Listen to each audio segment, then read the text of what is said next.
শোভনবাবু সকাল থেকে কিচ্ছু খাননি, ওনার জন্য একটু খাবার বেরিয়ে দিই।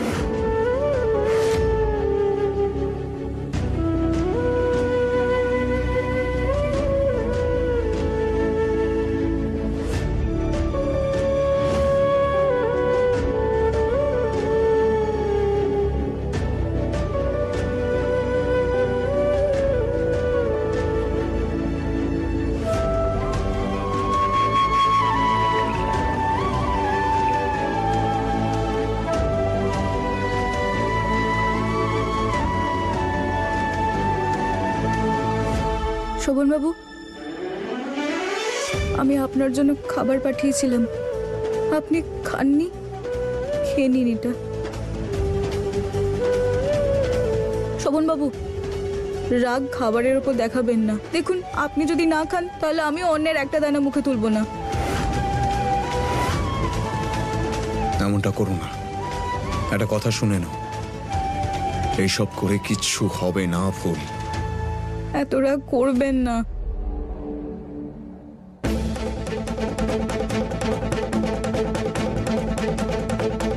তুমি চাও না যে আমি খাবার খাই? এই নাও।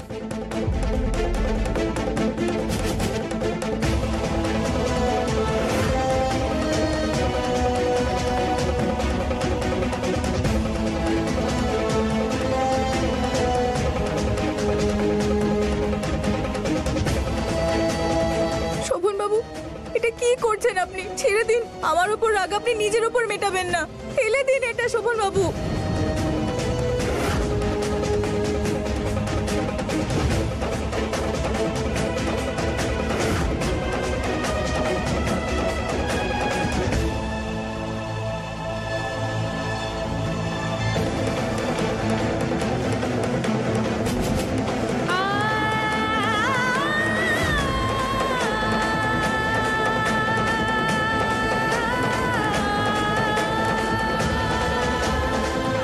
খুলেই নাও, তুমি মধু খাও।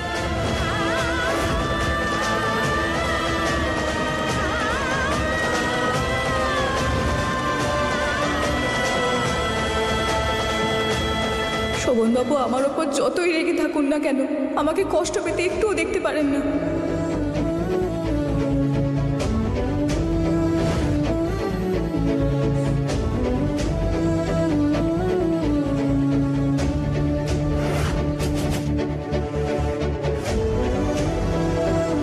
শুধু আমিই না, আপনিও ভুগছেন। আমি বলতে চাইছিলাম, আপনারও ঝাল লেগেছে নিশ্চয়ই।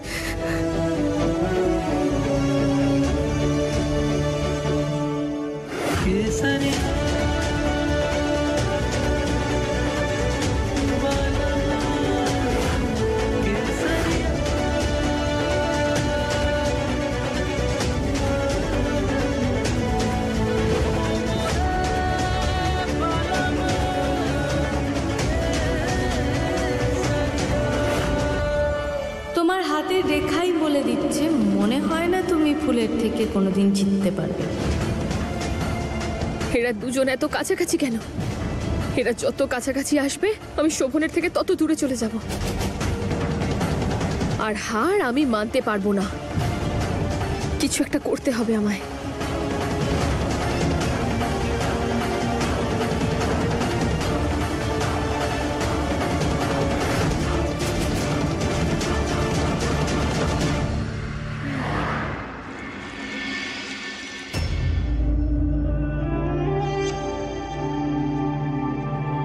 থ্যাংক গড সবাই ঘুমিয়ে পড়েছে, নাহলে এই সময় যদি কেউ জেগে থাকতো না আর আমাদের এভাবে দেখে ফেলতো, তাহলে বিভিন্ন রকমের প্রশ্ন করতো। কথাটা তো ঠিকই, যে একটা সুন্দরী মেয়ে আর একটা মোটামুটি দেখতে ছেলে সারা রাত একসাথে, সূর্য ওঠার ঠিক আগে চোরের মতো বাড়িতে ঢুকছে, কেউ দেখে ফেললো, মানুষ প্রশ্ন তো করবে। Of course, miss India. যাও, এখন গিয়ে শুয়ে পড়ো। পায়ের ক্ষতটা এখনো সারেনি তো, রেস্টের দরকার এখনো। Good night.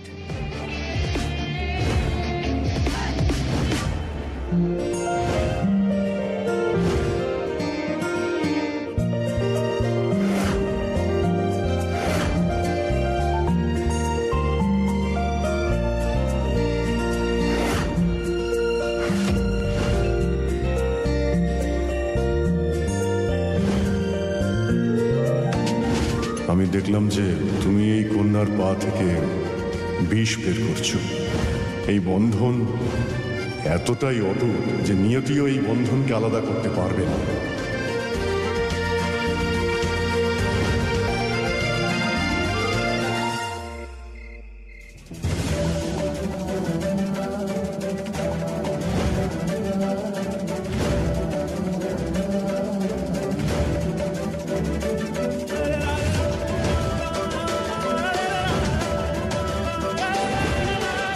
এ কেমন অভ্যাস তৈরি করলে ফুল? তোমাকে ছাড়া না আমি থাকতে পারছি না, আমার ঘুম আসছে।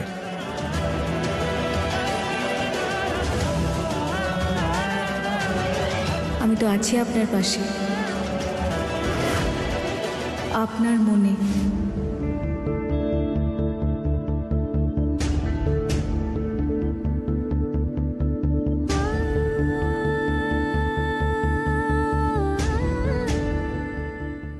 কিন্তু আপনি তো আমার সঙ্গে কথাই বলতে চান না, তাহলে আমি কি করব আপনার পাশে থেকে?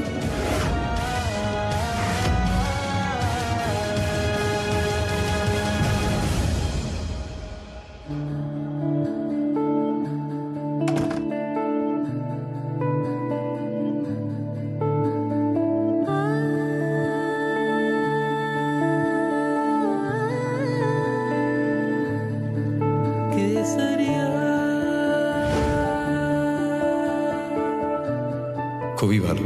আমি ওকে ছাড়া ঘুমোতে পারছি না পর্যন্ত, আর ও এখানে নিশ্চিন্তে ঘুমোচ্ছে।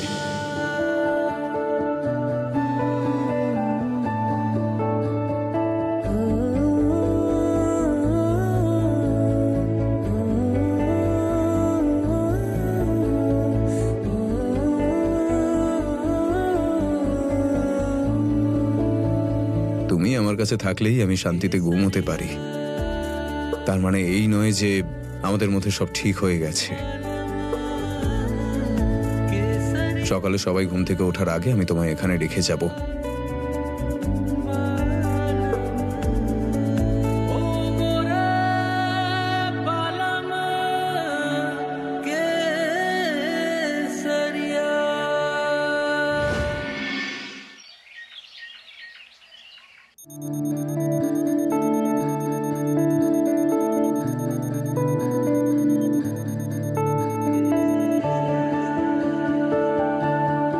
থ্যাংক গড অ্যালার্মের আওয়াজে ফুলের ঘুমটা ভাঙেনি।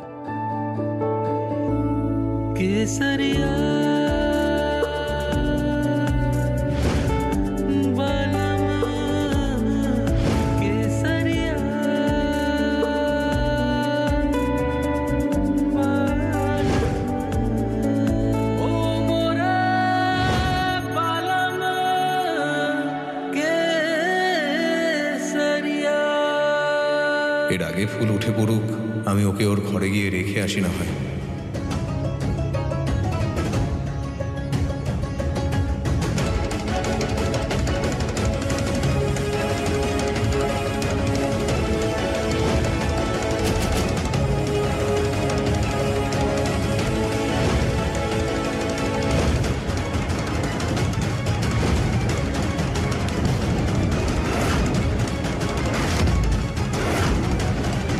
শোভন সকাল সকাল ফুলের সঙ্গে? তার মানে ওরা দুজন সারা রাত একসঙ্গে ছিল, তাও আবার এক ঘরে।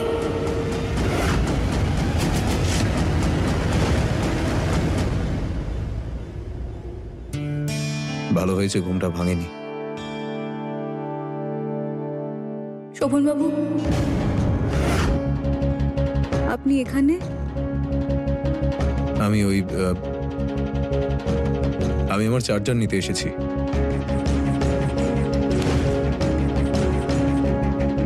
পরের বার থেকে যদি আমাকে ছাড়া আপনার ঘুম না আসে, তাহলে নিজে থেকে এখানে এসে শুতে পারেন। রোজ রোজ আমাকে কোলে তুলে নিয়ে যাওয়া আর তারপর আবার কোলে তুলে আমাকে ঠিক সময় ঘরে দিয়ে যাওয়া, তাহলে তো এমনি আপনার ঘুম ঠিক হবে না।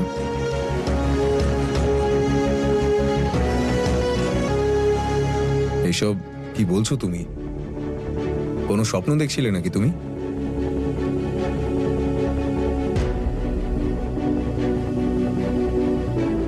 আপনার অভিমানটা আমি বুঝতে পারছি, কিন্তু আপনি আমার ভালোবাসাটা বুঝতে পারছেন না। কিন্তু আমি জানি একদিন আমার ভালোবাসা আপনার রাগ নিশ্চয়ই ভাঙিয়ে দেবে। আরে মাসিমণি, তুমি কি করছো? আমাকে আগে উত্তর দে, কাল সারা রাত কোথায় ছিলি তুই বল, আমি জানতে চাই। তোমার কি, আমি যেখানে যাই। তোকে আমি এই বাড়ির বউ বানানোর স্বপ্ন দেখছি। স্বপ্ন? স্বপ্ন নয়, তুমি শুধু নিজের কথা ভাবছো। বলো বলো, এখন মুখটা বন্ধ কেন তোমার? শোন রে মেয়ে, বেশি ফটর ফটর করলে না এই রম্ভক তো না তোর কানের নিচে একটা দেবে। কারণ তোর এই চালচলন, তোর এই আচরণ এরকমই চলতে থাকলে না শুধু এবারই নয়, কোথাও থাকবি না তুই। জানো মাসিমণি, আমি না এই বাড়িটাতে এমনিতেও থাকতে চাই না, ঠিক আছে? আরে আমি তো যাব মুম্বাই। কিন্তু কি বলো তো, বাকি সব মা বাবার মতো আমার মা বাবাও আমার সব সিদ্ধান্তের বিরুদ্ধে। তাই আমি ভাবলাম যে আমি ওখান থেকে বরং তোমার কাছে চলে আসি, তারপর যদি ওদের একটু শিক্ষা হয়। আর তারপর ওই যে ছোট একটা জমি কিনে বসে আছে, ওটা বিক্রি করে দিয়ে আমায় টাকা দিয়ে দেবে, আর তারপর আমি চলে যাব মুম্বাই। কি করবি সেখানে গিয়ে? হিরোইন হব আমি। কিন্তু কি বলো তো মাসিমণি, সেটার জন্য ট্যালেন্টের সাথে টাকাও দরকার। এটা কি করে হতে পারে? কি করে আমি হেরে যেতে পারি?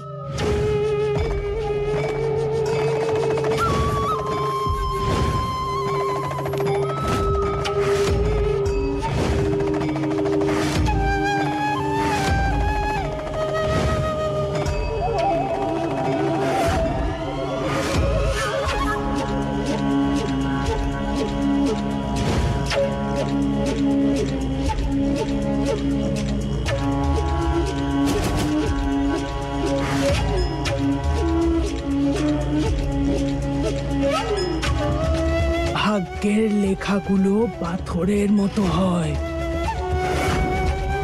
সেটা মেটানো যায় না। এই সমস্ত কিছু আমার ভাগ্যের রেখা না বদলাতে পারে, তাহলে আমি এর থেকেও বড় কিছু, মানে আরো ভয়ঙ্কর কিছু করে ভুলকে শেষ করে দেব। মেরে ফেলাই যদি উপায় হতো, তাহলে সেই উপায় আমি অনেক আগেই বলে দিতাম। যদি ওকে মেরেই ফেলি, তাহলে ও সারা জীবনের জন্য পরিবারের লোকের কাছে অমর হয়ে থাকবে, আর তুই জেলে চলে যাবি। এটাই চাস তুই? না তো, তুই যেটা চাস, ফুলকে মেরে সেটা হবে না, ওর অধিকার কেড়ে নিয়ে হবে, বুঝেছিস? কিন্তু কি করে? আমি অনেক চেষ্টা করে দেখেছি। লোকে বলে যে চেষ্টা করলে সবকিছু পাওয়া যায়, কিন্তু এখানে তো আমি বারবার হেরে যাচ্ছি। আপনি জানেন, কাল রাত ও শোভন ওই ফুলের সঙ্গেই ছিল। যদিও ওর মুখ দেখে মনে হচ্ছিল যে ও খুশি নয়, কিন্তু ও তো ফুলকে ছাড়াও থাকতে পারছে না। এরকম করলে কি করে ওদের দুজনকে আমি আলাদা করব? কি করে বদলাবো ওই ফুল আর শোভনের ভাগ্য? আমার প্রত্যেকটা চাল তো আমার বিরুদ্ধেই কাজ করছে। অনেক হয়েছে, আর নয়। আজকে আমি আপনার থেকে উত্তর জেনেই যাব, কারণ এটা ছাড়া আর কোনো রাস্তা আমার জানা নেই। যাই করে নি, ফুলকে আমি কিছুতেই ফাঁসাতে পারছি না। জানেন কেন? কারণ ও এই বংশকে যেটা দিতে পারবে, সেটা আমি কোনোদিন দিতে পারবো না। এই পরিবারের বংশধর। এবার আপনার সাহায্য ছাড়া আমি কিচ্ছু করতে পারবো না। বলুন আমি কি করব?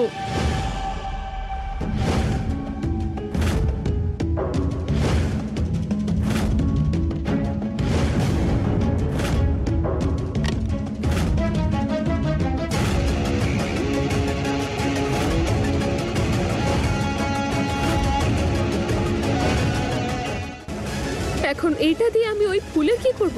শোভন আর ফুলের মাঝখানে সুগন্ধ ছড়াবো? শোন মেয়ে, এই ফুলের ব্যবহারে কোনো ভুল করলে চলবে না। ফুলের গর্ভের সন্তানকে শেষ করার জন্যই এটা। শোন মেয়ে, ফুলকে খাইয়ে দে এটা। এটা খেলেই ও ওর কাজ শুরু করে দেবে। তারপরও ওই বাড়িকে বংশধর দেওয়া তো দূরের কথা, নিজের জন্য এক গ্লাস জল ভরেও খেতে পারবে না। একবার শুধু এটা ফুলকে খাইয়ে দে, তারপর ফুলের শরীরও কাজ করবে না, আর তখন ওকে এই বাড়িতে দরকারও পড়বে না। আর আর শোন মেয়ে, এই ফুলের ব্যবহারে কোনো ভুল করলে চলবে না। এই সুযোগটা কিন্তু শেষ সুযোগ। যদি এতে তুই ভুল করিস তাহলে অনেক বড় বিপদ হয়ে যাবে। মাথায় রাখিস মেয়ে, এইবার ভুল করার মতো কোনো জায়গা নেই।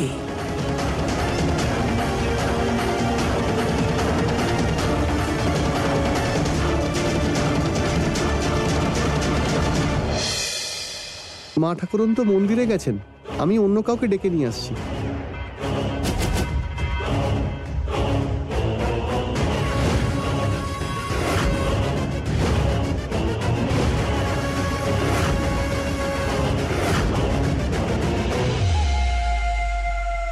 নমস্কার লক্ষণ দাদা। নমস্কার নমস্কার বৌমা। মা ঠাকুরের কাছে কোনো কাজে? মা ঠাকুরন তো মিষ্টি অর্ডার করেছিলেন। উনি বলেছিলেন যে আজকে বাড়িতে পুজো আছে, তারপর সারা গ্রামে উনি মিষ্টি বিতরণ করবেন। তাই আমি এসে গেলাম আমাদের বেস্ট মিষ্টিগুলো দেখাতে। যেটা পছন্দ করবেন সেটা পাঠিয়ে দেব।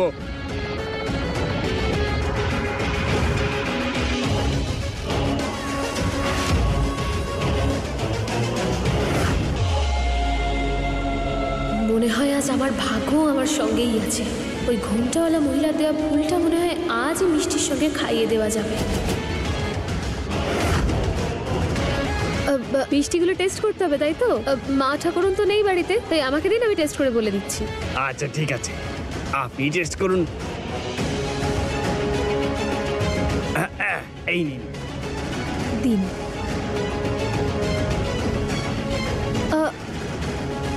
আর কি আছে আপনার ব্যাগে? দেখান না। এটা না না, এটা না, এটা না, ওই যে ভেতরের দিকেরটা। হ্যাঁ হ্যাঁ হ্যাঁ, ওটা। একবার শুধু এটা ফুলকে খাইয়ে দে, তারপর ফুলের শরীরও কাজ করবে না, আর তখন ওকে এই বাড়িতে দরকারও পড়বে না।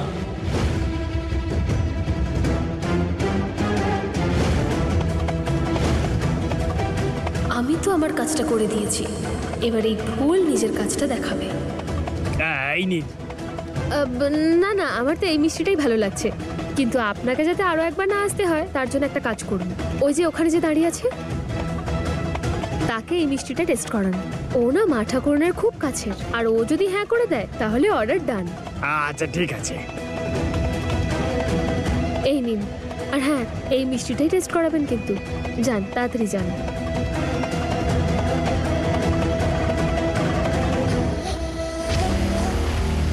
দাদা আপনি? মা ঠাকুরন মিষ্টির অর্ডার দিয়েছিলেন সারা গ্রামে বিলোনোর জন্য। আপনি টেস্ট করে বলুন তো কেমন হয়েছে। আচ্ছা।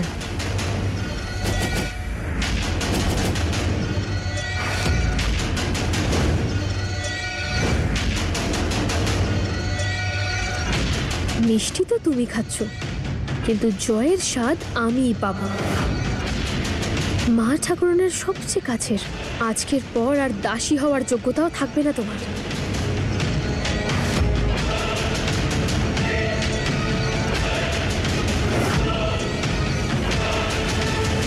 দাঁড়া ফুল,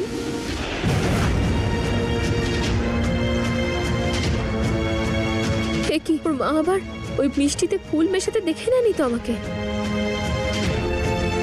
ফুল তুই ভুলে গেছিস? তোর তো এখনো পুজোই হয়নি, আর এঁটো মুখে পুজো করাটা পাপ হয়। এনাকেও পাপ পুণ্যের জ্ঞান এখনই দিতে হলো। হ্যাঁ। আপনি টেস্ট না করলে তাহলে গ্রামে দেওয়া হবে কি করে? আজকে প্রচুর মিষ্টির দরকার হবে, যত দেরি হবে ততই তো সমস্যা।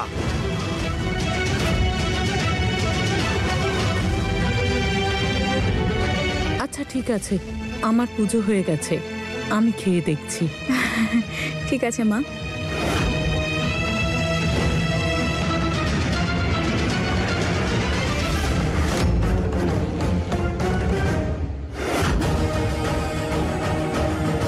আরে উনি কেন খাচ্ছে মিষ্টিটা?